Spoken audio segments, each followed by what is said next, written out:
Hello, everyone, and welcome to episode 296 of Super Switch Headz, the premier Nintendo podcast on all of the internet. My name is Summer Rain, and tonight, that's right, it's just me from the regular host cast because we're having a girls' night. Yay!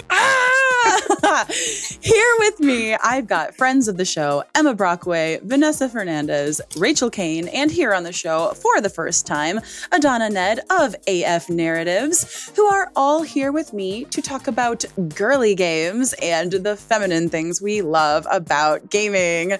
I'm just like, I'm so excited to do an episode about this. I cannot wait to hear what everybody has to say. We do have to talk about the news a little bit, though. Whatever. But we did have the Pokémon Presents, so that's kind of fun and exciting. There were some things to talk about there. For the first time ever, a game is being removed from the Nintendo Switch Online service. And of course, right before International Women's Month, the Wonder Woman game is getting canceled. But before all of that, how has everyone's week been? It has been a good week. It's been a fun start. I've been training my cat to get into his carrier because he has a checkup this week. So it's been very interesting trying to lure him in with treats. I've been following these cat training videos, but August unfortunately isn't very smart. So it's been an interesting experience because I'll put a treat in the bag and he'll just stare at it and I'm like, oh, yeah. That was going to be my question, was if you've done other training with August or... only just started. I found some YouTube channels some friends recommended, and it's it'll work eventually. It'll just take twice as long because he has the brain of a duck, but he's very cute, so it's fine. I had to get him a simpler, you know how if cats eat too fast, you have to get them the feeder bowls. I got him one and it was too complicated. So I had to get him another one so he could eat because he'd just stare at it and I'm like, buddy, the food's right there, it's not moving. Oh, that's so precious. Rachel, how are you doing? Yeah. I'm good. It's only Monday. So not a lot is going on here. Just excited to be back on the show and to see your beautiful face, Summer, and to have a girls' night. I was so excited when you guys asked me to join in on this this first time event that hopefully will be repeated someday in the future. Right? And it'll be so cool to repeat it and talk about anything else too.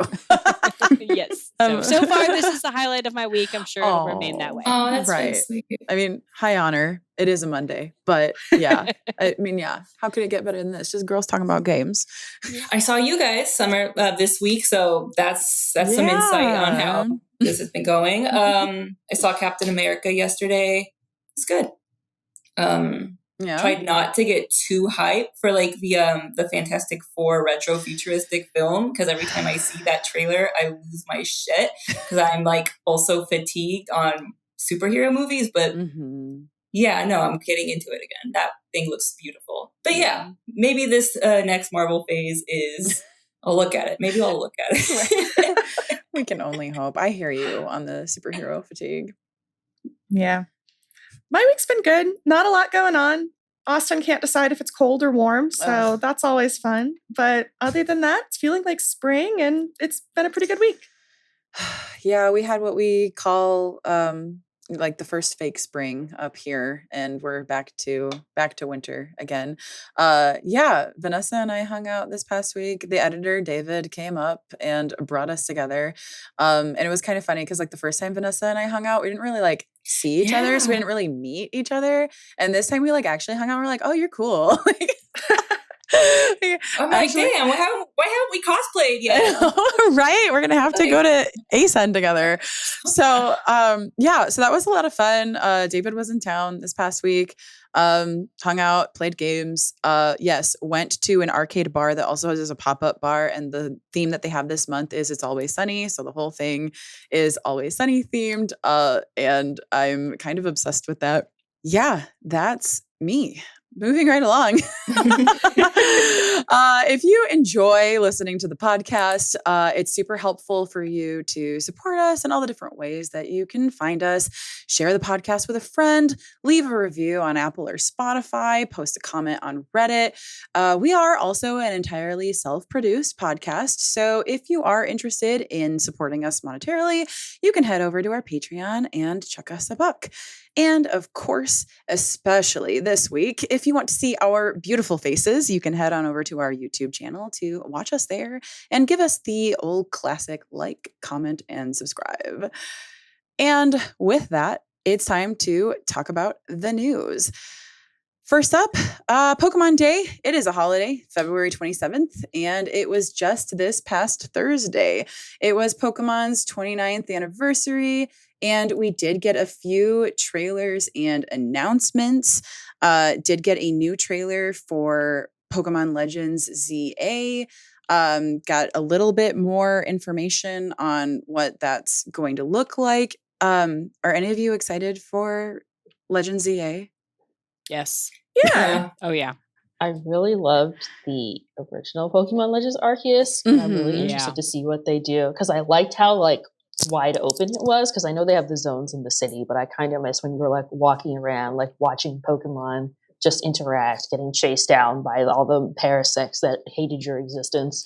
So I'm interested to see how they like are building up on the original game, but it looks fun. I'm excited. Mega for alligator, mega for the new megas. I'm so like excited for those. Interesting Cyndaquil erasure, but I understand.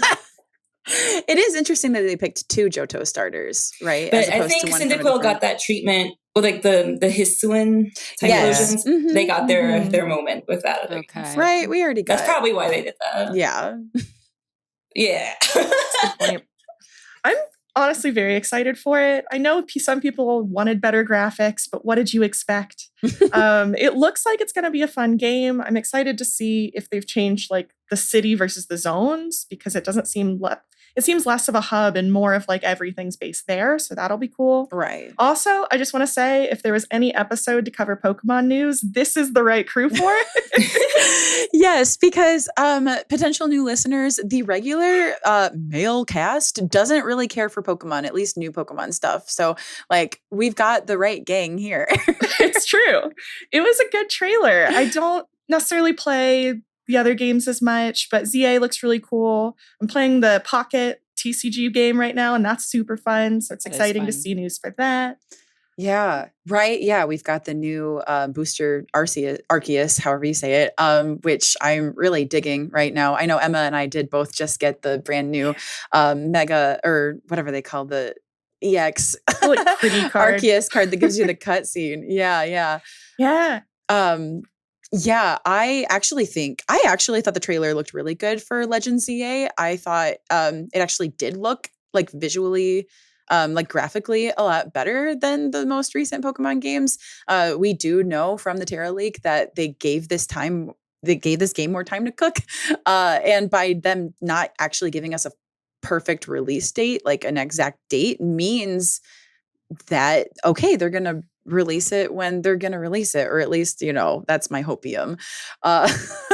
And yeah, I'm there. I'm hoping for that Mega Meganium. Yup. Yeah. They have one more chance to sell me on Chicory. One more chance. Yeah. We also got a trailer for Pokemon Champions, which does appear to be the latest iteration of like the original Pokemon Coliseum, or what folks use Pokemon Showdown for, which is basically a combination of lots of different gimmicks and setting your own rules for battles. Do any of you play Pokemon competitively or have any history of competitive Pokemon play? Not really, but my friend group that I play a lot of games, it does. So I feel like I'm going to be dragged in by proxy because I played like so much Battle Revolution back in the day. So I'm like, Yes.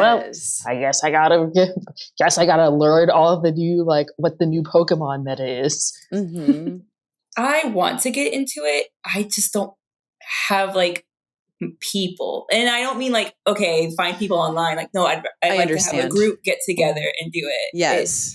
I feel like the influx of Pokemon Go players really flooded how to like find like Pokemon video game players. Oh, and I yeah. just kind of kept putting it off because it's like, oh, I can only find Pokemon Go people that want to get together and do Pokemon. Yeah, and those get-togethers, like, while they're fun, look totally different. Yeah, they're totally different vibe. Yeah, I completely hear y'all in this. I was a competitive Pokemon player during Omega Ruby Alpha Sapphire meta, and really miss it. Like, I loved the megas. Like, that was my favorite gimmick. And I did it because, like, I was in grad school and I was going to school with a bunch of people who also were like, yeah, I'm going to get into the competitive right now too. And we like all went to regionals together. It was fun, like, having a group to do that with. And I've been like chasing that high ever since. I love the idea of competitive play. I'm excited for Champions because I'm hoping that it is going to make competitive Pokemon battling like a lot more accessible. Kind of what y'all were saying about not feeling like it's like there's a good way to get into it. I'm really hoping that Champions does that for us. Just make it more accessible. Let me bring in anything. Let me edit the stats like in there, moves, everything. Like, they've got to let us do that if they're going to let us play it on mobile, right? And then Pokemon Concierge. We're getting new episodes. Oh my gosh. How exciting. Oh, Shinx, that's my so boy. Excited for more of them.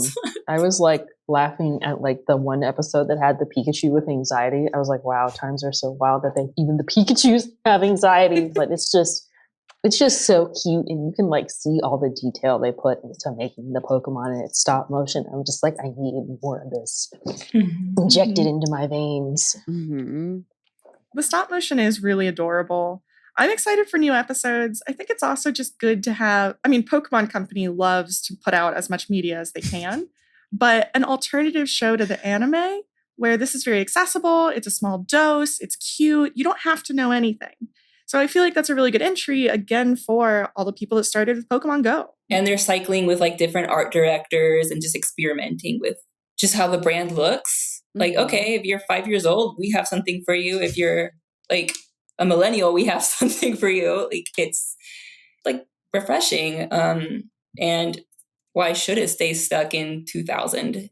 I mean, Ash Ketchum's my boy, but but hey, sometimes you need a female protagonist. Yeah, exactly. Which we also have in the main anime now, by the way. Like, it's not Ash anymore.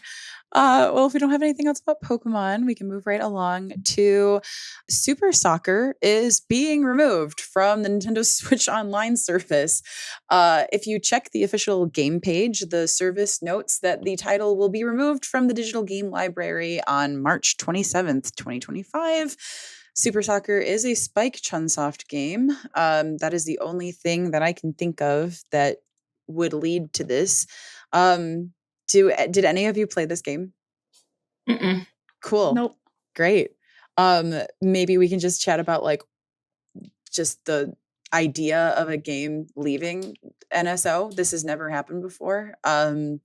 What other games are gonna what other games are gonna leave now? This is weird. Is NSO gonna become Game Pass where like games are like coming and going monthly? That's what I'm worried about.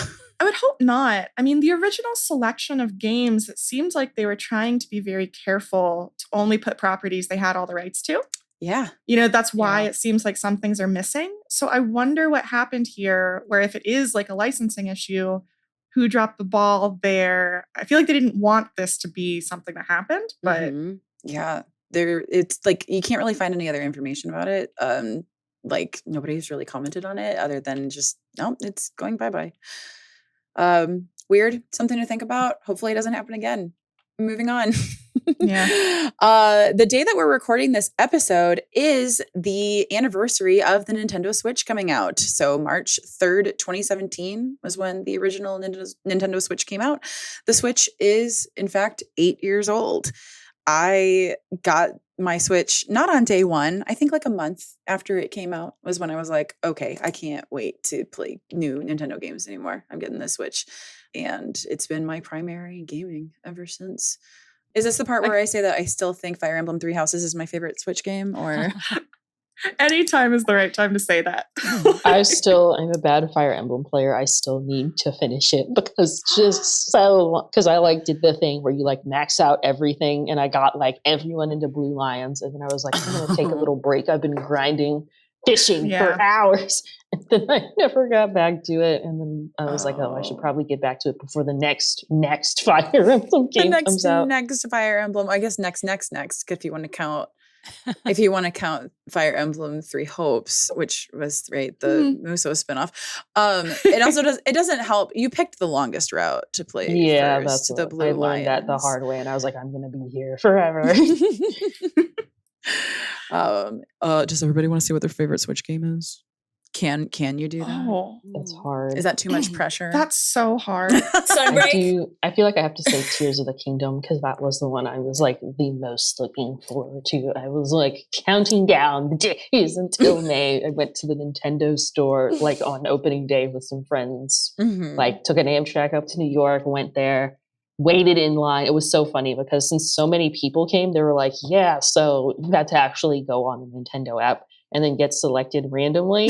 And then since nobody did that, we walked to a Best Buy 2 blocks down, bought the game, played it in a Starbucks for a few hours until they opened it to the public and came back and got the special edition. I was like, yeah. So good. It was a good time. I love that. I love that. Yeah.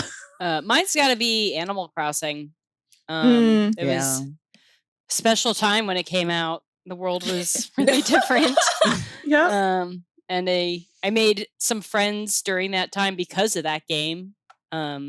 Summer, you're here. That's how I got here. Yeah. And really, most of the people I've met through this podcast are because of that game. And I still go back to it. I have hundreds of hours on it. And every once in a while, I'm like, I want to do the Halloween thing again. Or I'm like, Easter's coming up. Let's see the terrifying rabbit. Easter's the one you go back to? Yeah. Just to see if maybe they made it better this year. They did like decrease the amount of balloons for Easter, but like I remember like the first Easter when it overlapped with the cherry blossom event, and all I wanted were those lanterns. So I was like resetting. I was like, this Animal Crossing stuff is really serious. I need these cherry blossoms by the end of the week. Wasn't there this like rabbit that like everyone hated? Yeah, Zipper. Yeah. Oh. See, okay. Rachel, you were saying how it was a special time for everyone when that game came out. Because do you remember the memes around that time where it's like, okay, Animal Crossing or Doom Eternal? They were coming out the same day. Well, it was Barbenheimer for video games. It really was. Barbenheimer. And you were a Doom girly. I took the Heimer path of that because because I worked for Bethesda like customer support. So Doom Eternal was like my life. Like Doom Eternal helped pay the bills. Awesome. I watched all of you guys like have fun on your island with your animal friends and stuff.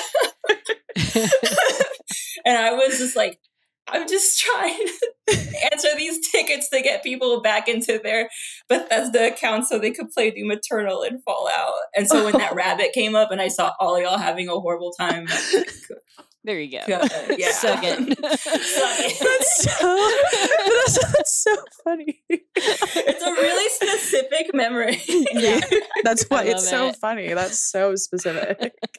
Everyone was playing that game. I'm like, absolutely.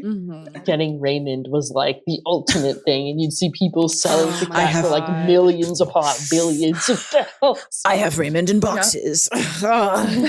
Yeah, well, but that's when Remake came out, so I was like, fine. I was so, I mean, if it's amazing that the Switch is 8, and that really seems like a big moment that brought a lot of people into our community, the Switch community in general. So it's hard not to name Animal Crossing.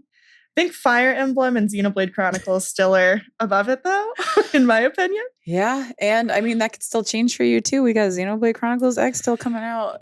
I know. Which I think soon. I think I'm using my voucher on that, actually. Yeah. I mean, you should while we can still use vouchers. I know. Oh, God. Yeah. Vanessa, what about you? What do you think your favorite Switch title is? Monster Hunter Sunbreak. Ooh, cool. Yeah. Monster Hunter. It's so funny looking at my friends list on Discord, and it's just everyone on Monster Hunter. Well, I'm playing through like the end game of Metaphor. It'd be fantastic because I was like, I can't start this until I finish the game because I'm not going to finish the game if I start hunting. Yeah. And Mr. Driller G, but I think it was just like a port I love Mr. Joe, like girly games. But,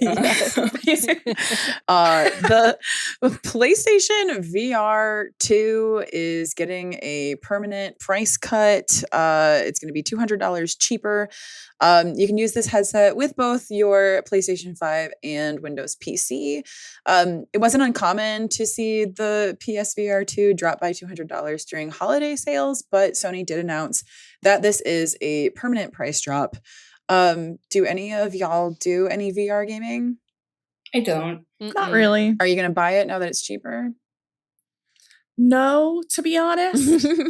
I Yeah. don't have a lot of space to play VR games. Oh. And it also feels like a big investment. Like, sure, the system is cheaper, but I don't have any of the games that work with it, or like that is kind of a package deal in a way. Yeah. But Yeah. I think my VR gaming is holding out for whatever attachment to the Switch 2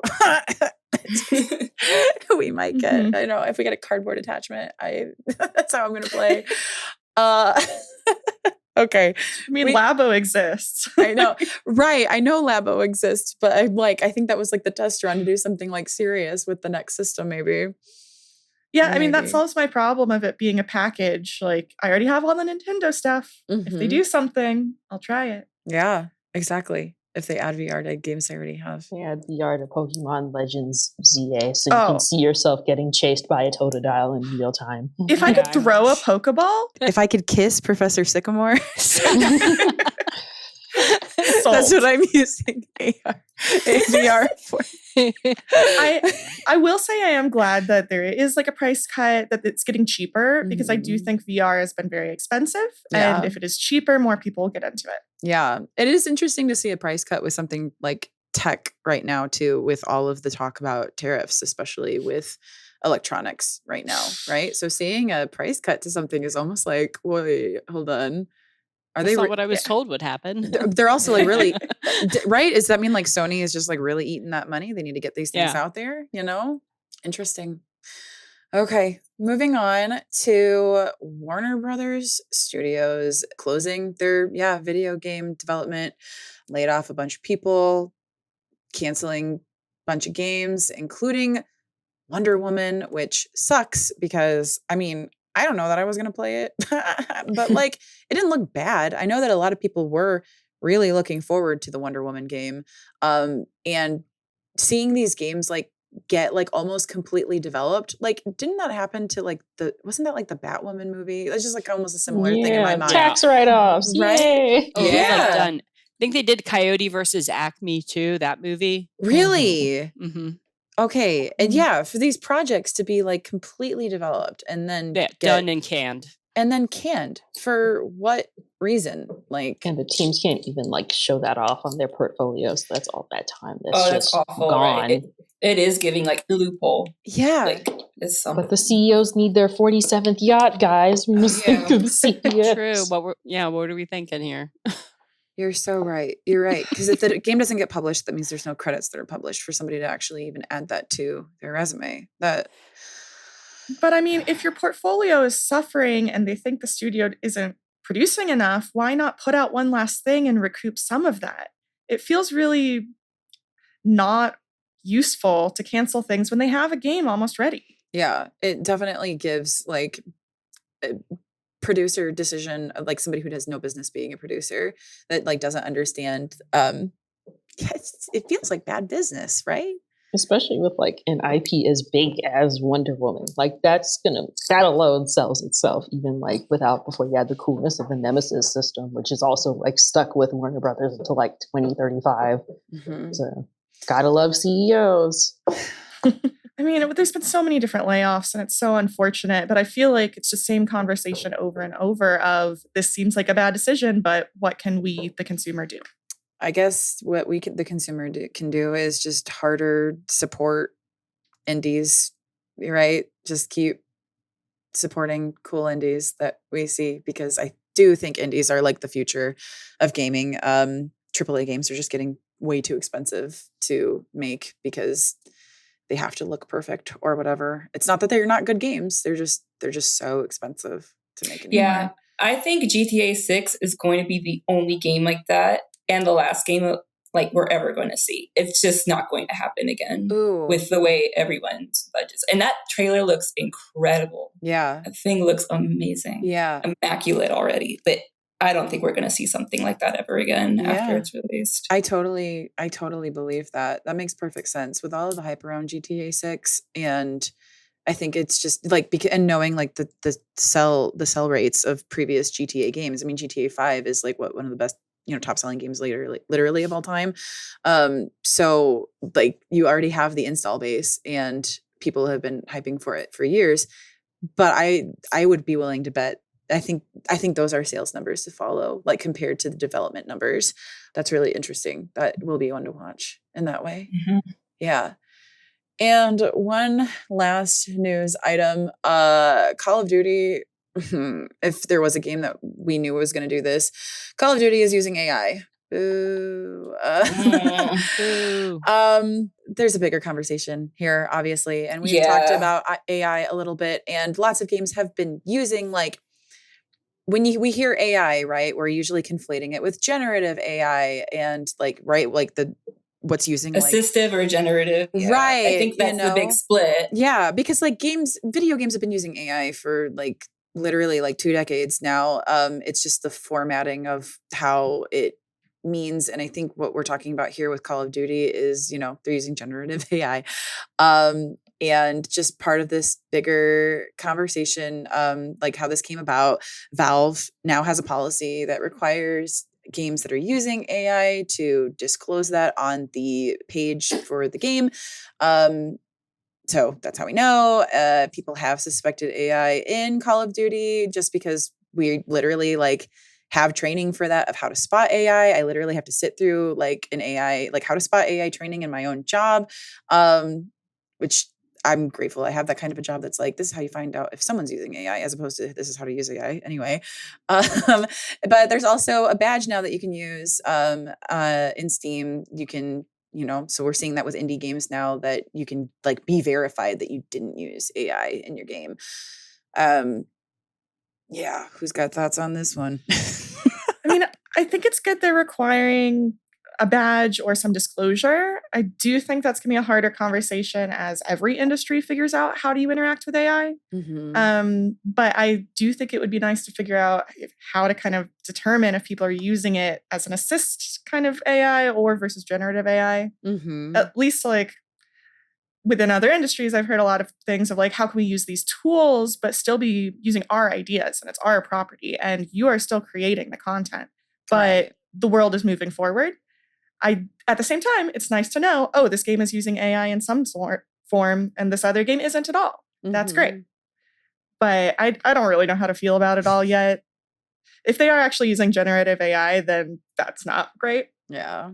Yeah, I think AI passed the concept art stage where it's just like, hey, we're a team of like classically trained, professionally trained artists, and we need to churn out ideas and just brainstorm really fast and then, just sort of like whittle it down to what we can actually develop on our own without like those early stages for artists. I can't knock it all the way. I can't, especially if these are artists that are already like skilled and trained in their own right. Yeah. And it is their own material. They are just working with his deadline and pressure and all this. It's real for creatives. And past that, I'd have to do more reading on what that is, like how that is affecting the what actually gets published.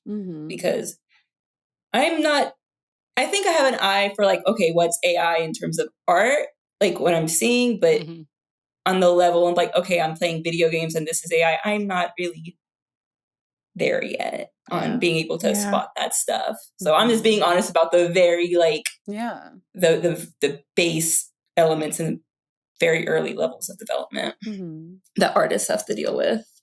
I'm glad it's in the news. I'm glad it's something that people are paying close attention to. And I'm curious to see how that conversation goes in the future. Yeah, I think it's been interesting, especially because before I got into games, I actually did some research at Penn State looking at how like automatic AI systems would like review different resumes of different candidates. And since the biases of the people who like worked for companies would also be in those AI. Like if you didn't have a more male sounding name, your resume was more likely to get rejected. And then seeing this big push for like, oh, generative AI is the future. This is going to replace writers, but it's AI is like really good for statistical or more mathematical things where it's like, oh, I see that my indie game sold 20,000 copies in March. How can I see like what's the expected growth over like the next year? That's something that's good with like statistical data, but anything creative like writing or art, generative AI is not really good for that. Right. Like it's a lot easier to go to a person for edits than to go to like an AI and say, make this seem sadder and more dramatic, because AI is not going to exactly know what that means. And AI doesn't have any context. So it's just going to make based off whatever data it has. So it can't like say, oh, I should make this more sad. I should make this more. So it's like interesting seeing like the big rush, probably because of Elon and Tesla, but I feel like the AI bubble is definitely going to explode soon because they're realizing that, yeah, I can throw all this money at this machine that maybe makes things right 10% of the time, or I could just invest in actual people that will like do stuff, better stuff, and will actually learn, because an AI can only learn so much.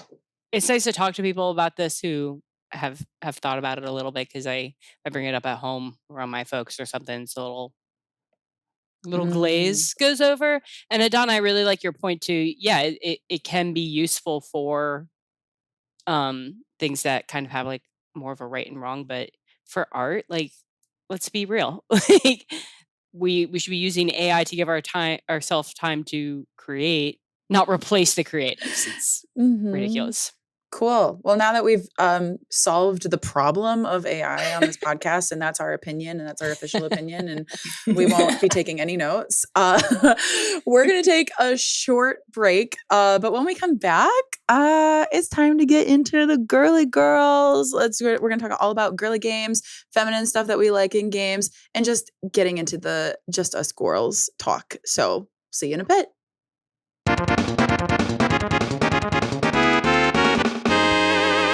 And we're back.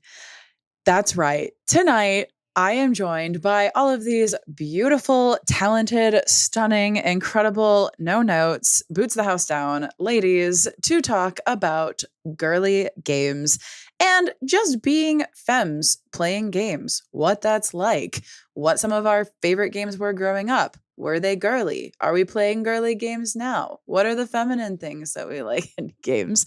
That's a lot of questions. But to just start things off foundationally, baseline, I want to open up the floor. What is a girly game? And who wants to try to answer that? So I think a girly game is like a game, but it's specifically aimed towards girls in mind. Like with a lot of games, it's going to be like, oh, like Nintendo games are for family, or action games are like the Halo ones and like heavily focused on combat. But girly ones are like mostly targeted at girls with feminine activities. Like the earliest, where my internet addiction started was like the Barbie.com flash games, the My Scene, the Brackets. So those are all like little games where you could either like, it was mostly a lot of dress up games, but they also had like, you know, cute little puzzle games. There was like the Powerpuff snowboarding game on like Cartoon Network. So like all of these little games that were like specifically focused for girls in mind, I think is like the core definition of a girly game. But I think now with cozy games, I feel like that definition has like expanded a bit more. And I'm not sure if girly games are a sub genre of cozy games or if it's the other way around. That's a good question. Like, I am an anomaly when it comes to cozy games because it just seems like capitalism, but like Polly Pocket. Like I had like Harvest Moon and like, oh, I tried, but it's not a formula that speaks to me. But if it's like what drew me in, like, okay, like this was the first like hit, like yes. Like anything that's really just sparkly and twinkly and bright colors, like flashing, like, okay, like puzzle games, I guess. Yeah. And I think puzzle games also do get a rep for being a girly game, and things that like involve you sorting things out and like placing them. Merging games. Yeah. I do want to point out kind of early in the conversation, and I don't necessarily think this is true, but we've hit on a couple genres that sometimes are thought of as more casual games. And I do think what you're saying of like capitalism and marketing in a way, girly games are kind of put off-ish because you're like, wait, are you just making this game because I'm a girl? Or is this a game actually for me that I want to play?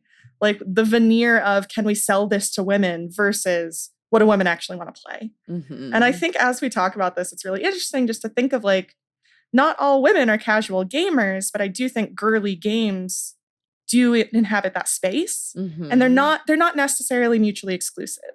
Mm. I agree with that, especially when you think of games like Candy Crush, which your auntie like doesn't consider herself a gamer, is still on like level 3,427. Mm-hmm. So Mhm. it's like there's like I think it's also because part of the reason like girly, cozy, casual games have like risen up is also just because of how technology has evolved. Because it's like back in like ye olden early 2000s, like not everyone had a computer. There was like maybe one computer, and maybe you took one computer class. But now everyone has phones, everyone has tablets. People are more likely to like recognize if you put a controller in one of them, they'll know, oh, this is an Xbox, this is a PlayStation. So now I think with like just like the technical evolution, now games are becoming more commonplace because even when you get a phone, it already has like casual games installed. So while it was originally like a specific activity that you had to like have a TV, have a console, now gaming is as easy as just downloading something off of your phone. Mm-hmm. Yeah, and as gaming has kind of grown, I think it was marketed a lot more towards young boys. And then now it's marketed more towards everyone and or realizing that other people want to play games that aren't just that stereotypical market they were selling to. So it's more accessible and there's less of a stigma around nerdy culture and more like video game culture. So more people are coming to the table in a way. Oh my God, right? Like 90s, like marketing for a Kirby game was a train wreck. Yeah. They didn't know what to do with it. They didn't. They really didn't. That's a really good point. I was always able to convince my parents to get me Kirby games. I'm like, it's pink. It's a girly game. We play Yeah. those like action platformer. Yeah, I guess that leads into something that we kind of have here of like, what was your introduction to gaming? And like, how did that start? Was that more feminine? Was it not? I think that's a good question. Just kind of, I also just want to know about y'all's experiences. Mm-hmm. I can kick us off. My intro to gaming, or at least like what got me interested in gaming was seeing someone play Pokemon Yellow on the school bus. And that like just seeing like a cute creature follow someone around and then even seeing the battles, I was like, oh, but there's like thinking involved and like something about like the turn-based combat. I was like, ooh, I am interested in that.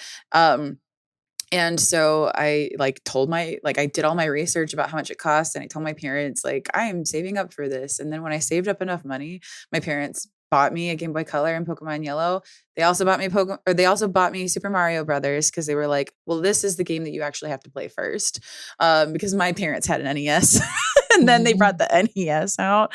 But then they would buy me games like Beauty and the Beast. There was like a board game, Beauty and the Beast board game. That's when I started to like have internet access and started to play other games online that were vetted by my parents. But yeah, like Barbie.com games, Flash games like that. Eventually I was playing like the Flash games on Gaia Online just because like they were accessible and like you're playing with like your dress up avatar, right? Yeah. I feel like I didn't really like super hardcore embrace like the concept of girly games until I was in college and I was playing like the Style Savvy Trendsetter games because I thought it was like dumb to get into it. And then I got into it and was like, or I was telling people, oh, like don't judge me for playing this. And then I was like, wait, the gameplay in this is actually really good. Yeah, we have similar origin stories, Summer. Me and my younger sister, who was a grade behind me growing up, saw some people at school playing Pokemon Yellow. You know, I had a cousin with an NES who like he gave it to us when he got, his SNES. So that's sort of what we did. But like those games were way too stressful for me. I was very little and I couldn't handle. But Pokemon turn-based, like low stress, stop and think before you act. Cute critters, a show to go with it, like that everybody was watching, plus cards. And then it probably went. So yeah, we did like me and my sister. We each got our own Game Boy Color. And then a couple of other games through there, but I've been a handheld gamer 100% Mm-hmm. since I was 6, I guess. 30 years. But then also like playing the first Sims game on the family computer. Mhm. Another game that like low stakes. There were some cheats to make it even easier. But Yeah. just like creativity was like the name of the game there, and there was no. So I've always been drawn to games like that I guess have been considered girly, but less of like, here's the next step and you have to accomplish this task. And rather like, hey, you can kind of just do whatever you want and nobody really like it'll all be fine. Like that's what I was always drawn to. So for me, my cousins had a PlayStation 2, which is funny because dad got it for them. And then I would watch them play stuff like Tekken and like Kingdom Hearts and be like, oh, that looks so cool. Then I'd get into games and I first got the Game Boy Advance. So I had Mario Bros. 3 and Sonic 3. And it was weird because it was a little, for me, like all my like whenever my parents, like my birthday would roll around, my parents would like go to Target, see whichever game looked like the girliest and most appropriate, and that's what they get when I'm like, no, I want Ninja Turtles, I want Pokemon. Yeah. So I'd have this mix of like either games that I was into or like saw advertised, which is mainly like the Nintendo games, the Kirby's, the Sonics, the Marios, and I'd also have this weird assortment of like Barbie games, like this Nancy Drew hidden objects type of game. So it was like interesting. Yeah. It's not like we don't have the same like biodiversity in games, as there's still like a lot of like girly games being made, but instead of like main companies, it's like a lot more coming from like the indie side and in developed creators. Mm-hmm. Yeah, I grew up with 2 sisters. So 3 girls, 1 family. And I was definitely the most tomboy of the family. So there was plenty of feminine influence, but also I got into video games because like my dad and my neighbors and my friends that were guys were playing with them. So I would play with my sisters and then figure out, oh, well, they won't play with me unless I play these other games, which is another kind of side of it. I like wanted to play Smash Bros. And my sisters didn't like that I won all the time. So we would play, Animal Crossing or Harvest Moon or something else. But also I think Flash games and internet games and The Sims, Nancy Drew, all of those computer games definitely were kind of a big draw. A lot of them were story-based or like fashion Flash games and things. You could dress up characters and it's all really bad early pixel art. Like there's just a lot that was on the computer as well. And then Nintendo was a very accessible kind of jump into consoles and other things because of the very cutesy characters and cutesy art. Mm-hmm. Vanessa, what about you? How'd you get into gaming? I'm not sure what was the first thing that was like, I want that, but I knew I wanted a Genesis. So I got one. Like, cool. Okay. And so it was, Sonic 1 with the not for resale, the one that came with the thing. And then Sonic 2. And we did the Blockbuster thing where I got to play a new Genesis game whenever my family had the time to go do that. And I'm an OG girly gamer because I have crystal ponytails, like the Crystal Pony game where you get to like switch, like you get to pick out your pony's colors before collecting all 6 gems and like the witch. And you can beat this game in like 30 minutes. I replayed it like 3 years ago. So 3 years ago? Yeah, I was like, oh my God, this thing cost me like a week. Like this drove me nuts when I was 5, but this only took 20 minutes. And it's just galloping around with your your purple and pink pony saving your friends. So I think visually I was just always in it for just the sounds and the colors and the stimuli. I don't know. And then I took a break for a minute, or maybe I just did not, I wasn't that compelled to get into Game Boy, or maybe I was.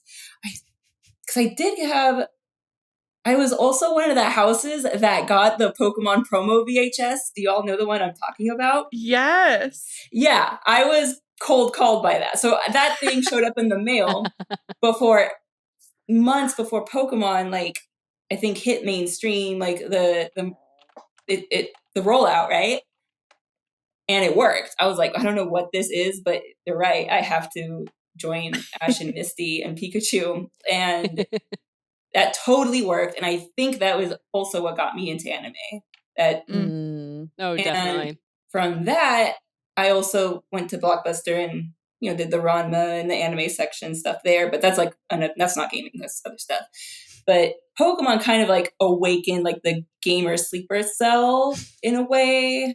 And then it's almost not much compared to what the PlayStation 1 did for me, though. Yeah. Because games on the PlayStation 1, that's when I was like, okay, I love video games. This is just not this thing I kind of like float around when my parents kind of give me access to this when things line up like that. And I remember Mega Man Legends 1. I loved that thing. And Bust-A-Move 99 and Bust-A-Move 4. And those are the puzzle bobble games where you launch the little bubbles. Oh, yeah. I was obsessed with those. And I think before PlayStation, if I saw a cabinet with that, I played it. My mom would like let me sit down and put quarters in, and I would play it for hours. That game is like, it should be like top 10, and it never really makes it top 10 when I play it, like list my faves like that. But that is the puzzle bubble games. Bust-A-Move games it's just this formula that works on me so hard, just with like the orbs and the cute characters, and I could just play it for hours and hours, just marathon it. I have a question, because everybody sort of in their little story had the same, well, if my mom let me or my parents let me or whatever. And like, I definitely have memories of, right, there were games that like I played because everybody was kind of playing it, but then there were games I played because my parents didn't know anything about video games and they would buy me stuff that they felt was okay. There was like, and a lot of it was like licensed stuff. So like, oh my God. All the Disney like games. The Disney and Barbie games. That was like still remember when like, what am I going to do? Not play them? And it's like, it's not something that like anybody was playing, but I played them because your parents bought them for you for Christmas because they're like, oh, well, they like the movie A Bug's Life. So here's A Bug's Life on PlayStation 1. You saying that, like the discussion about licensed games is my sleeper cell of Mary-Kate and Ashley's Mystery Mall. Yep. On the PlayStation 1. That game constantly bricked itself. Like you could only play it for like 30 minutes before it would like freeze with this horrible sound. And it sucked because like the gameplay actually wasn't bad, or at least I don't remember it being bad. I actually remembered enjoying it because there were like, you obviously like there was like the shopping in the mall, but there was also like a snowboarding mini game and like a food court mini game, and they weren't bad, or at least I don't remember them being horrible. Like I kept wanting to go back to it. Me and my sister would be like, we're going to try to play the Mary-Kate and Ashley game before it bricks itself. Let's see how many games we can get in before it, like the horrible sound comes on. Oh my gosh. Yeah. I feel like especially like socialized feminine, like, this is a property, like not saying that boys didn't struggle with that too, but I feel like we were probably more susceptible. My parents were not going to buy me GoldenEye. Like, they were going to be like, oh yeah, my 6-year-old loves James Bond. Like, my dad, she likes the Grinch movie starring Jim Carrey. So here's the Pac-Man knockoff version of that. Yeah, my dad had GoldenEye and I wasn't allowed to play it, but I think that was more the age and the guns. Sure. But yeah, that's something like, how many of us have played a Nancy Drew game? Yep. Yeah. Probably almost everyone. Vanessa. I don't know what those are. Wow. I mean, they were a book series that was also like in investigation, kind of point and click story games. Yeah. But I've asked that question to a lot of women. I'm sure age matters in there a little bit, but like I know so many people that are like, oh yeah, I know that game. Even if you just played it once at a friend's house. But I don't know how many guys played that game. It's a good game. There's so many of them. But yeah, I do think there is something of what was kind of tailored to you. I don't think I was necessarily restricted by that. My parents didn't really mind if I wanted to play non-girly games. But also at some point I started buying my own games. Yes. So that kind of changed things. But a lot of it was, what can I get my sisters to actually play with me? Yeah. Because they'd actually play The Sims or a dress-up game, but they're not going to play other things I wanted to play. And we had to like share the TV and the console because we had one. I think I noticed there was like this vibe difference between Japanese games and Western games. Totally. And I picked up on that. before I even knew what I was doing. And Yeah. like, because Puzzle Bobble, Mega Man Legends, like these Japanese games that I would get into, like, especially from the Capcom library and anything that ever had like a Neo Geo or an arcade port, those were never, it's like they're coded neutral because, hey, they're designed to sit in a game center and for more often than not men to sit down and casually play. But the aesthetics translated and brought over and localized to a Western audience reads as very childish and or babyish, effeminate or something to it's cutesy. To the male demographic. But I ate it up. I love that, like the pixel art and the squeaking and all that stuff. So and it's not. It puts me in a weird spot in this topic because it's like, okay, those were not girly games. But man, the way they're coded when they're brought over here, they're not like macho games either. They're considered. They were always like kind of tough to sell. Sure. Unless they were like RPGs with like cool art of a dude with a sword, you know? Yeah. I think tough to sell is also like maybe the definition of like the Western team that was trying to figure out what to do with it, or like when they were trying to decide what to bring over. Cause I think this goes back to what we were talking about earlier with Kirby, that they like, and a lot of games that were being brought over had this struggle of the Western team being like, how do we market this to the boys and male teens who play video games, because that's all who plays video games here. And that might have been part of the problem, was maybe the marketing or like just the player base in Japan was no, video games are for everybody. Because I'm hearing what you're saying, Vanessa, and I think I identify with that heavily as well. Because for a long time, I thought I was like super like an anime person, and not that I don't enjoy anime, but I was realizing I've come to this realization in the past few years that like, actually, I think it's just video games from Japan is actually like, and obviously now like that has changed a lot in the past 10 years too, with a lot of indies coming from Western studios.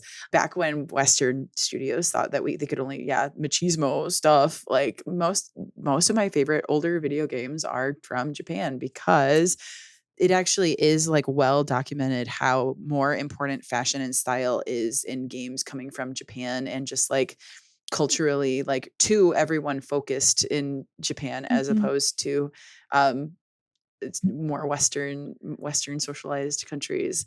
So that's really. Can I piggyback off that? Please do. That reminds me of something I'd kind of wanted to talk about, which is RPGs, because I love them. But I do think some of that more Japanese oriented style got in a way where it's like, oh yeah, this is a guy with a sword, but also he has a dumb hat and a cool outfit. Like, look at his hair. Also, in a party style game, there's probably a woman in there too. It's probably a token woman, but there's a group of people. There's a cast of people, and relationships matter. And if you look at like Kingdom Hearts and Final Fantasy or Dragon Quest, the slimes are cute as hell. like there is a different style to Japanese games, and especially RPGs, that really drew me into them. And I think the story-based progression too. You're onto something with like the relationships and a team though, because now I'm thinking about like, as opposed to Western RPGs, a lot of them are focused on a main character and not necessarily a party, right? Where it's like a solo RPG experience. And like, wow, that's so interesting, because like, of course we would be interested in the relationships, or at least I associate that with like kind of like a more feminine like aspect of like, oh, are Sora and Riku ever going to meet again? Yeah. But yeah, like and the stylized and the fashion, and they just more interesting, or like what we think are more interesting outfits. I do think there's something about story in a game, whether it's relationship building or individual growth and things like that, that to me have always felt not necessarily more feminine, but a very interesting game, like something I looked for in a game. And I do think, just like, I'm a guy, I go shoot things, never really interested me as much. But when there's story behind it and they're like yearning for something and they're going to go kill God, like, yeah, RPGs really hit that for me. I think I wanted to build up because I really like as someone who also really likes RPGs. And I think another aspect of that is since even though RPGs are still games, but they're not like as male focused as like Call of Duty or like Overwatch, where it's like if I say, oh, I'm like if I like go on voice chat in Marvel Rivals and people like think I'm a girl, then it's immediately, oh, you're bad at the game. But if it's like, oh, I'm struggling with the Hell House in Final Fantasy Remake, everyone's going to be like, yeah, I hate that house.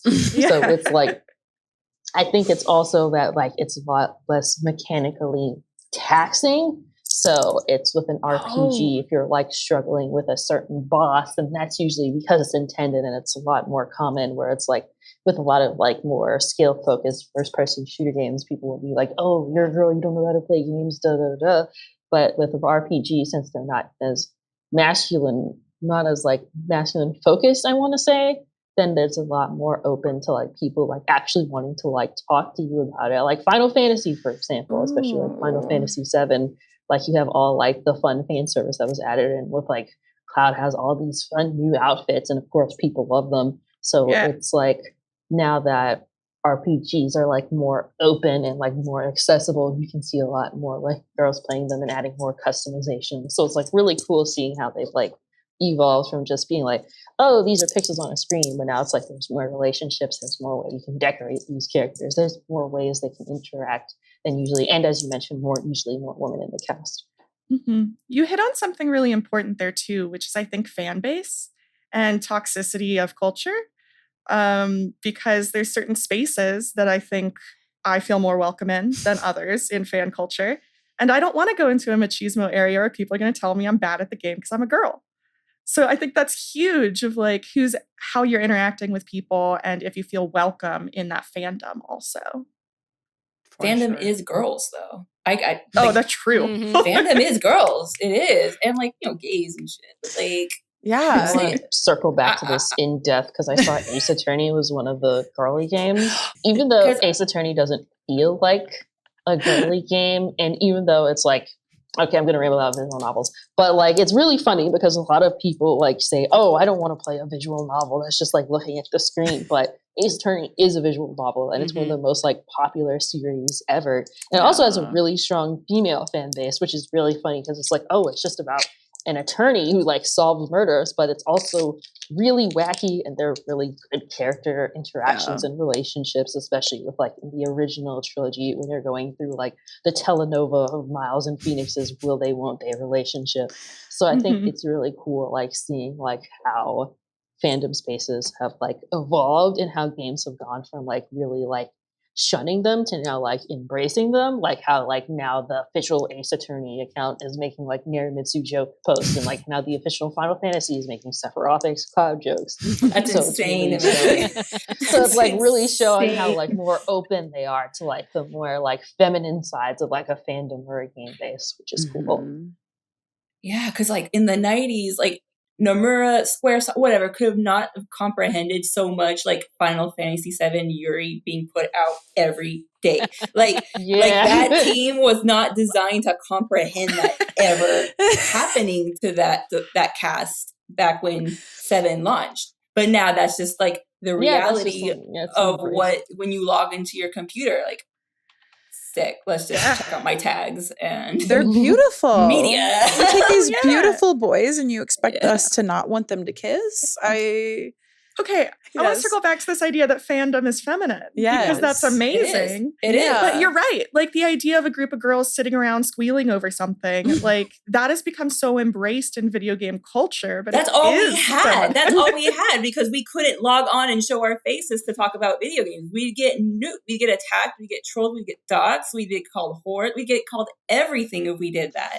So what do? Okay, we just drew our little pictures, wrote our fan fiction, and just fan fiction kept to ourselves doing this. That was the only way we could move in like game spaces online was to participate in fandom, and to make our own little corners, which were fandoms. Right. Yeah. I like the earliest some of the earliest documentation of literal fandom, like I'm going to bring this up now because we're talking about it, is female Star Trek fans, and it's Kirk Spock fan fiction, and they made zines of their fan fiction to pass out to their friends. And then that became such a popular thing that's how we got like our earliest conventions here stateside, was literally like gatherings of women sharing their Star Trek / zines with each other, and that's just really beautiful. Star Trek Dojinshi, hell yeah. Yes, exactly. Literally.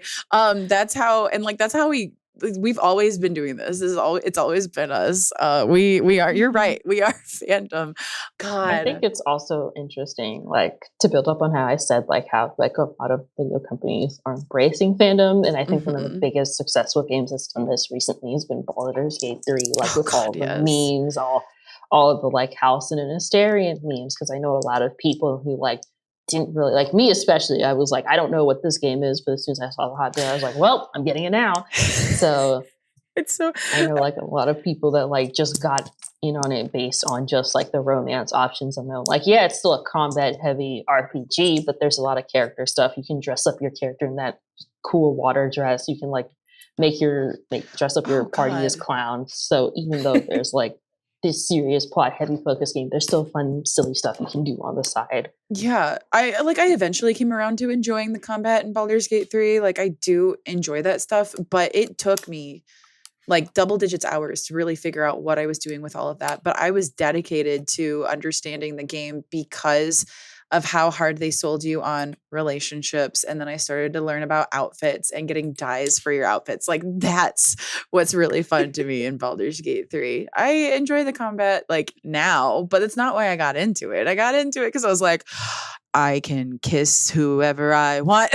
Yeah, most of my combat for early game was like, how many explosives can I hit with this one fireball without getting my party to just bombs are girly. What you just said, I think, leads us in another direction of I can kiss whoever I want. And I want to bring up Harvest Moon. Harvest Moon, the original, you were playing a guy. I and you know. could romance all these women. And I want to specifically call out the DS game Harvest Moon for Girl. They realized a bunch of girls liked playing this farm cozy style game, but they were all playing as a guy. So they released a whole game where you just were the opposite. And then eventually they realized we should let people choose or date everyone. It doesn't fucking matter. Mm-hmm. But like, they had a whole game where they realized that their fandom was girls. And of course, girls want to date all these boys with occupations in town. Oh, I liked the one where you could date the harvest goddess. Oh my gosh, right? I also have a slightly related segue, which was where do games with female protagonists fall in the girly games umbrella? Because one of the questions I had was, does Zelda Echoes of Wisdom count as a girly game? Because it's the first Zelda with Zelda as protagonist, but it's still your top-down. It's still a regular like top-down Zelda game. It's really fun. It's really good. And you also have games which like the original like Persona 3 FES, which had you have a female protagonist, which offered some really cool routes. And then they didn't bring it back for Reload for some reason. But it's really like interesting seeing like how the perception, like what are these, like some games, if you like switch and there's nothing changes, like in Stardew, they'll be like maybe a winter off comment, but most of the stuff is the same. Whereas like in like Persona games like FES, for example, you have like an entirely different narrative experience if you're playing as a girl, which is interesting. Yeah. I would argue that Zelda Echoes of Wisdom is not a girly game. Okay. And I say this as a diehard Zelda fan. It is like one of my favorite series. I think that is a good case of kind of the genre and culture moving forward to encapsulate that everyone wants to play this game. I think that representation was needed. I think there's so many female Zelda fans that wanted that and still want that. So I think that's a really good thing, and we need to do that more in games. But I don't think it's a girly game because of that. Because I also want men to be able to play games with female protagonists because we need that in society. Yeah. Like, I think it's just good to have diverse protagonists of all sorts, be that gender, race, everything. I don't think that necessarily makes it a game for only that demographic. Sure. I mean, boys can play girly games too, but yes. Of course. Of course. Yeah. But like, And it's a Venn diagram. All these things overlap. But I think it's high time we have female protagonists in what's considered a normal game also. Yeah. That being said, I think dead center in that Venn diagram, right, of girls for games and games with girl protagonists is Final Fantasy X too. Oh, yeah. What can I do for you? Absolutely. Right? Like, so many people have come around to that game, like, in the past few years, too, because they've realized, like, oh, wait, did I just hate this game because it's got women in it? That it's actually a good game? Hello? It just also happened to dress up women in it? I think it being 10-2 also didn't help. It was their first time doing, like, a direct sequel. Not that, like, 7 didn't have a bunch of spinoffs, but yeah. But it reminds me again of the, like, Harvest Moon for Girl. Like, some people probably looked at it and thought, oh, okay, that's Final Fantasy for Girl. With girls. I think with X2, it got a lot of credit because men approved of it, though. A male audience approved of it. Low-key, that was kind of the language at the time. Yeah. It's like, okay, we would tear this game up, even though the girls and the gays love it, and it's important, and it's kind of like, has something like this hasn't been done by our company. You know, they weren't taking a risk. In every form with that game, but because the male gamer scene or the majority of that demographic that has influence says, oh well, it actually has a pretty good battle system. Suddenly, it's approved to be a good game. And right? We need like, okay, it has their stamp of approval in that sense. But it's like, if you're about this the girls, you're going to play it because you're just here for the vibes and you're enjoying it, just the immersion of the art and the characters and the dialogue and everything, Well, and we never got to care about who we played as, right? Like, you either play this game as a boy or you don't play this game. So we've just, I mean, and it's with all the media we've consumed growing up. We're just used to it. And you can't ask the same of a lot of men because they're not used to it. And suddenly, so like with Echoes of Wisdom, there's still a group of people who have a problem with the fact that, oh, well, you play as Zelda, so it's not the same. Are we really seeing that still? Yes, people are terrible. But yes, there was like a lot of outcry when the person was like, how they've ruined the game. They've made the Zelda games work. Like the series isn't named after Zelda. And also, and I wondered about Zelda in particular, and I'm not like, I don't have a ton of experience with Zelda. I've played some games, I haven't played others. So I'm genuinely asking like the people in this room who are bigger fans. Emma. Hi. This is pure question, like, but if I'm wondering like some people's first exposure to Zelda who are teenagers now would be just Breath of the Wild and Tears of the Kingdom.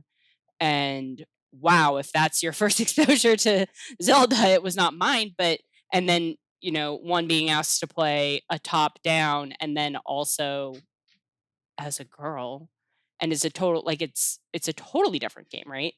Yeah. If you've only ever played those, but like the Switch has been out for 8 years. There's a whole generation of people who came of age with the Switch and, and so when you ask like, are there people still think like that? I was like, well, yeah, because there's people who are 8 years old, right? Like there's people who are 13 years old, but it's just, it's about the exposure, right? And like that's sort of what I was thinking about in my question with the Echoes in particular, but just in general with people. Yeah, we've always had to play we either play as the boy or we don't play the game.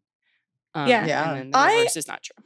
I loved Zelda because, to be honest, Link is the most ambiguous protagonist in a game. Like the whole Zelda is the girl thing.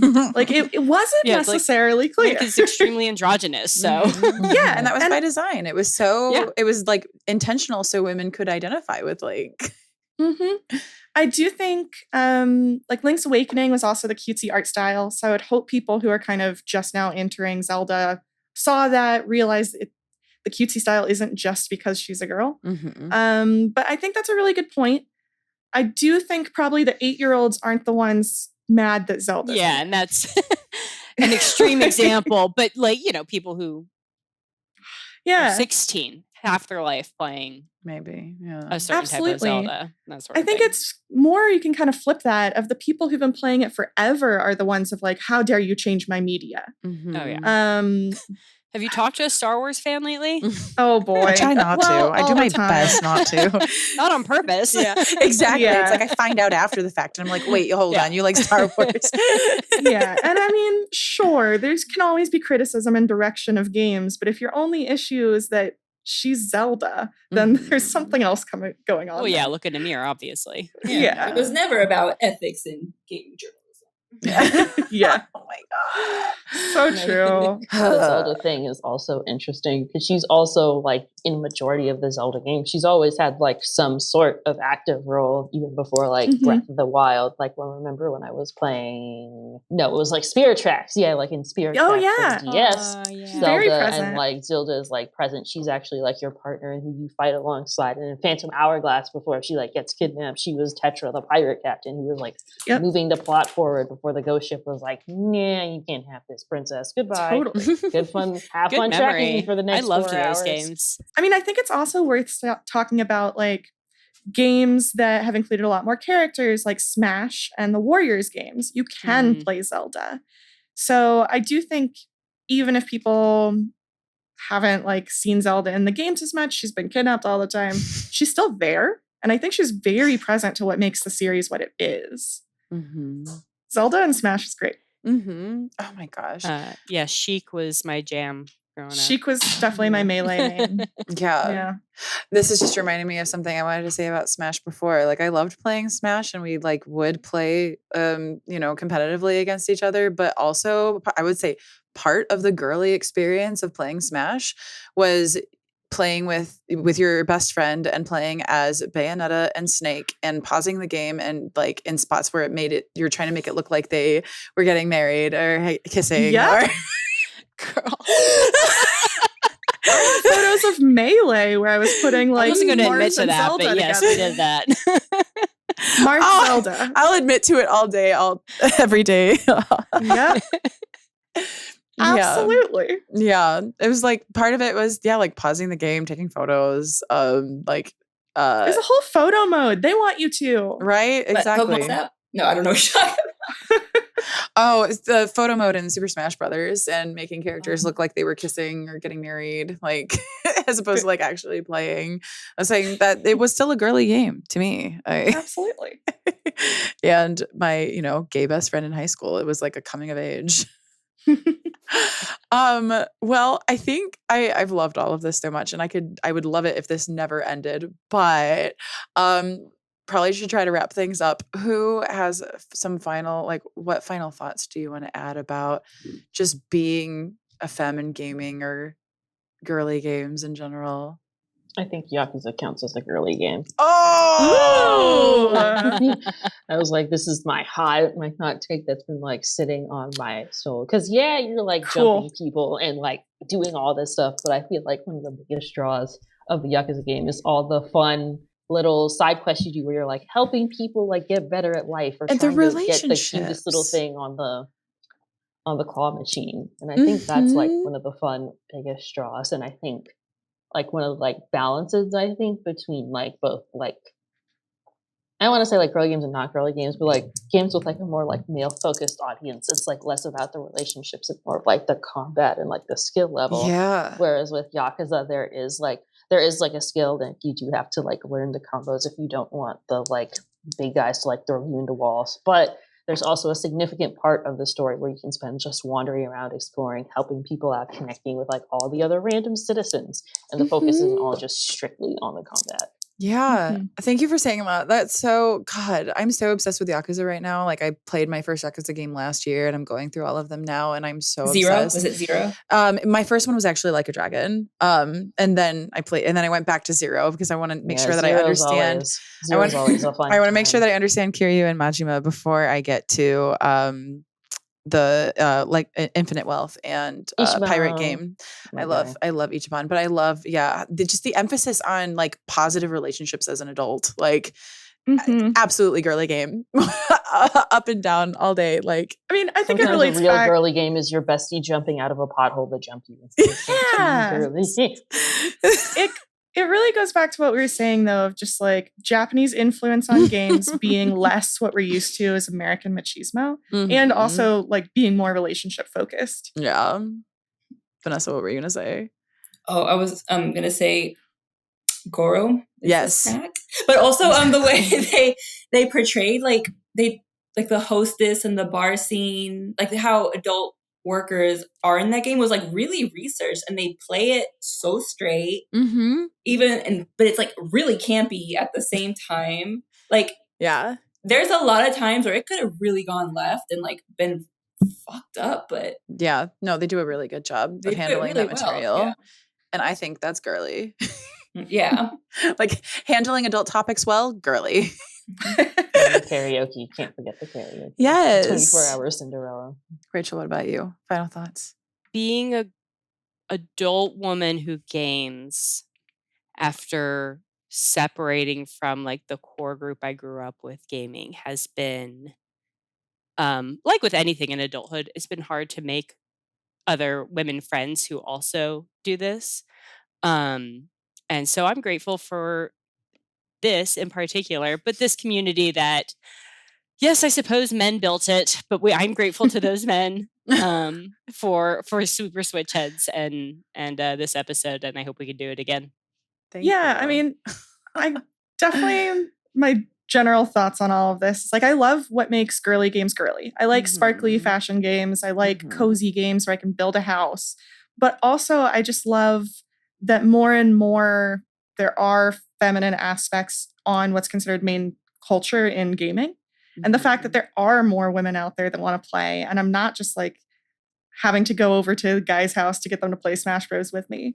Like, I do think that we've seen more incorporation of what makes what we've all talked about in these games, good games and good girly games, is all being incorporated more into like, what is just a good game? And so I want that. I'm happy for it. I'm just happy there are women in this space also. If you're someone that really relates to what this topic was about and gaming has been a part of your life and still is, it's important to unpack what gaming journalism was the last 20 years. Yeah. And if you internalized any of that or just felt excluded because of that, it's like, you're not alone, dude. It's like, I keep coming back to video games because, yeah, it's the art, it's the music, it's the immersion, it's the experience. It's the effort of all these creatives putting out something for me to just disassociate to or escape into, whatever, right? And that for the longest time, it was the way people were introduced to games or sold games was like, well, this sucks. This is a 4 out of 5, or this is 2 stars. But it was just this really arbitrary ranking that is supposed to introduce something to you just for the sake of writing it off. And I think that is so bad faith. And it's art at the end of the day. And whatever art speaks to you, whether it's like a little puzzle game or like Final Fantasy IX, whatever, right? Like, it's valid. It's valid. It's okay to have your whole life flipped upside down because you like Mr. Driller. That's fine. That's fine. You know, you're not less of a gamer, whatever. Like, if you like fighting games and you pick a low tier, who cares? You still love that game. You're a gamer. Like, you love that character. You love that creation that was made for you to experience that way. Like, however you carry that with you is so valid. And it's insane how like toxic this was, like this world was for a very long time. Like like Gen Z is really awesome.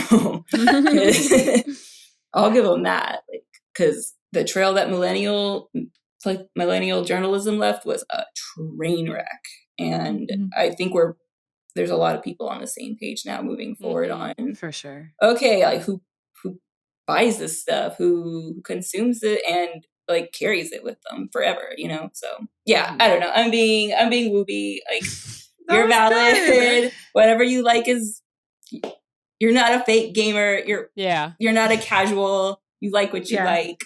You paid money for it or didn't, whatever. Yeah. No, I mean, I love that you said that because, and And maybe that'll be Ladies' Night Part 2. We'll talk Yeah. really about the gatekeeping Yeah. that comes with Sure. being a woman in gaming. Mhm. Yeah. Yeah, the quick to slap the casual title on anything that Mhm. is female dominated, right? You can like girly games and also just be a gamer who's a girl. Yeah. Mhm. Yeah, like you can like whatever you want to like label yourself. If you only like casual games, you're still gaming. If you like really, if your cozy game is like Doom, then that's still valid. Just play the games you like, and just like try to like experience more games and try to like just open your like gaming horizons a bit. Like I didn't think like Hollow Knight would be like a big game that I was into, but now it's like, especially because I was like, oh, it's so dark and grim, but it's still like super duper fun. So it's like, don't be afraid to like go outside of like the girly gamer box, even if you're not as like into like platforming and stuff. Yeah. Yeah, totally. Yeah, like Shovel Knight was my first like platformer like that, and I didn't expect to super like it either. And God, you don't even get to play as a woman. There's hardly any women in that game, but like I still really ended up enjoying it because it was just good. I hear that. Yeah. This was so lovely. And yeah, we will have a part 2. But for now, we're going a little long. So we're going to take another short break. And when we come back, we're going to talk all about the games that we've been playing lately.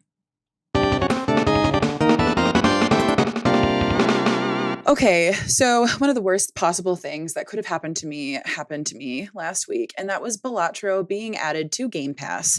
I have been avoiding this game for so long because of everything that people were saying about it, and the things that people were saying were completely right. It is super addictive. I get it now. That gameplay loop, it is so satisfying to make number get big. Number get so big number. Love it. Yeah. I don't know that I have a favorite Joker yet. I'm still like, I'm not quite that far into it. All I know is like make as many cards as like polychrome as I can and Get the banana. Get the banana. Banana. Yeah, Chris, get the banana. And it's I get it. And I'm also Blueprint.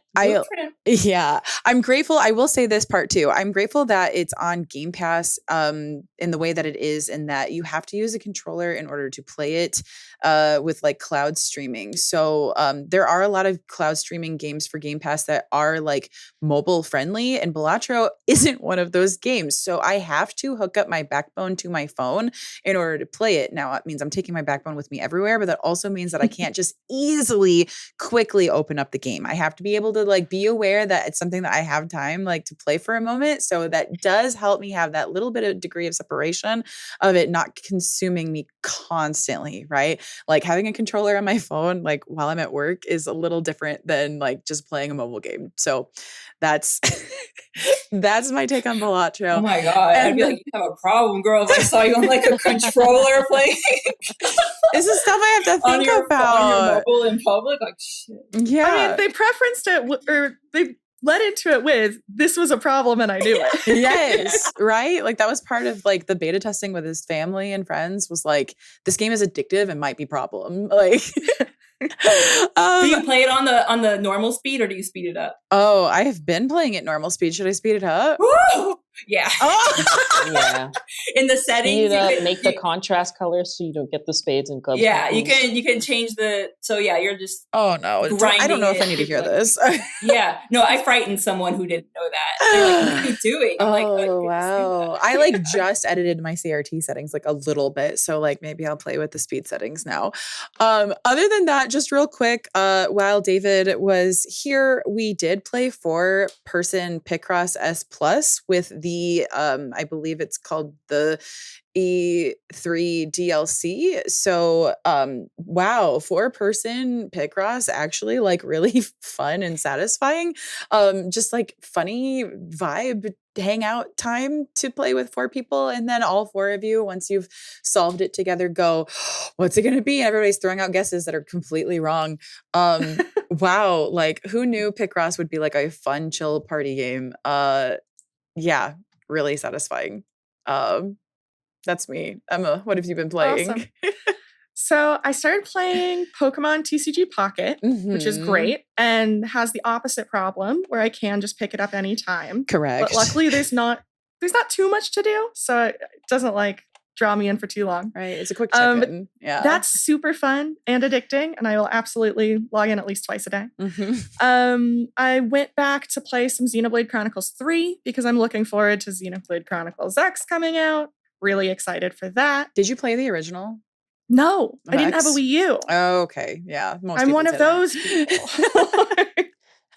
But I'm really excited to play it because I've been wanting to, and I didn't know if I could like get my hands on a Wii U. So this is amazing. It's the best of all worlds. And then outside of that, I've been playing Path of Exile. Nice. So yeah, very also addicting. Yeah, for sure. Yeah, Vanessa, what have you been playing lately? Monster Hunter Wilds. I mean, Ugh, just came out. Yeah, but that's me. Have you beat it? Oh no, I'm just getting started. Oh, okay. Yeah. Yeah, it's first. I haven't played it on like a computer like nice like this in a while because I had been playing, the handhelds and then Try, but Try was like a million years ago on Wii or something. But yeah, I'm just so used to it being a portable game that adjusting to playing it this way. Oh, okay. So you've mostly only played it mobile. Yeah. Wow. Okay. Freedom unite. So you're getting used to the controls, okay? Yeah. So I play longsword or greatsword usually, but I think I want to try other stuff. Yeah. Like insect glaive. Maybe a ranged weapon. I don't know. But I look forward to it. Yeah. I'm a Monster Hunter girly. Yeah. Monster Hunter is a girly game. Oh my god, and the merch for it is insane. Oh my god. The merch is so good. The art books are so good. They'd make so much money if they did a Build-A-Bear collab and could make it in Calico. I was like, someone hired me. I was like, I could keep so much money with plushie collabs, like build your own cow from Sonic, like build your own Pikachu. Like, God. All good ideas. Yeah. Rachel, what have you been playing? Yeah. I'm not a lot. I'm chipping away at Echoes of Wisdom very slowly. Pokemon TCG Pocket, I've been doing that. That's such a nice like check in the morning, check before bed. And then my husband has been teaching me to play Anno 1800, which is pretty fun. It's like a city building like strategy game set in like I think the 1800s. And you're like colonizing islands. Yippee! Not very violent, but it's like it's a city building game. It's been, I don't know, he's like addicted and I'm learning, so it's fun. Okay. Awesome. Anything with a grid though, I feel like easy to get addicted. Adanna, what have you been playing? Yeah, I'm at the end game of Metaphor through Fantasia, which has been a very fun RPG. I will warn you, it's a long haul. Like I'm clocking in at 60 hours. Oh, is that all? That's nothing. Are you sure? It's gonna be. Are you sure you're at the end? I have like another 20. I'm with like the very final dungeon, but I'm maxing out all like the friend bonds and stuff. So I'm like probably gonna clock in at around 80 hours, but I also burned through it in a month because I was having so much fun. Wow. Highly recommend. I'm probably even gonna write an essay on it because I have so many thoughts, so many narrative thoughts. Oh yeah. I've also been playing Spirit Swap, which is a fun girly puzzle game that I wrote on for self-plug, so be sure to check it out. It's on Steam and Xbox. Yeah. It's really fun. Oh, love it. Yes, we'll definitely have to check that out. Well, that's our episode. Thanks everyone so much for coming on. I hope we can do this again. We're just going to take it over. We're going to take over the podcast. Sorry, other hosts. Yeah, it's now. It's just super girl heads now. Thanks to MilkyWay.co for for the website. Thanks to Corduroy for the music. Thanks to all of our patrons on Patreon.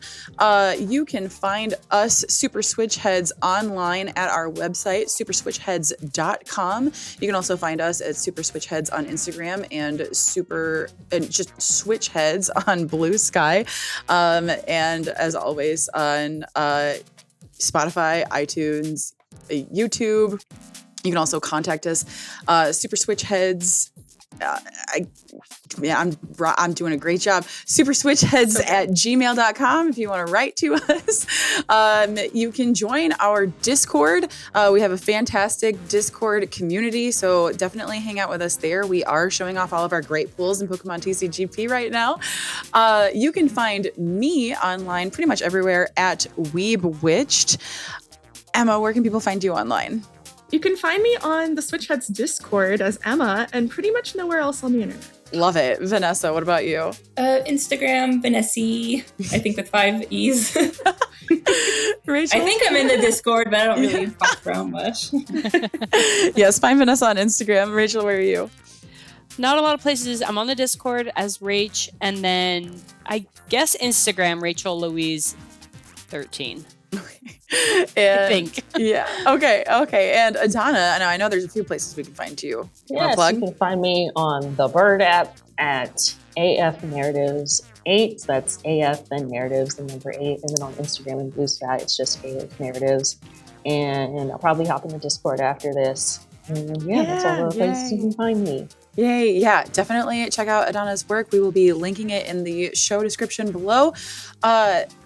That's going to be our episode. Play girly games. You don't have to be a girl. You can also like games that feel more feminine. Not feel like, I don't need to say all this shit. We already talked about it. Listen, love yourself, love your neighbor, take care of yourself, take care of your community. Community building. Community building is playing games with your friends. That is community building. Be sure to do that. We love you so much. Thanks so much for listening. We'll see you next week for another wonderful episode. But until then, bye-bye.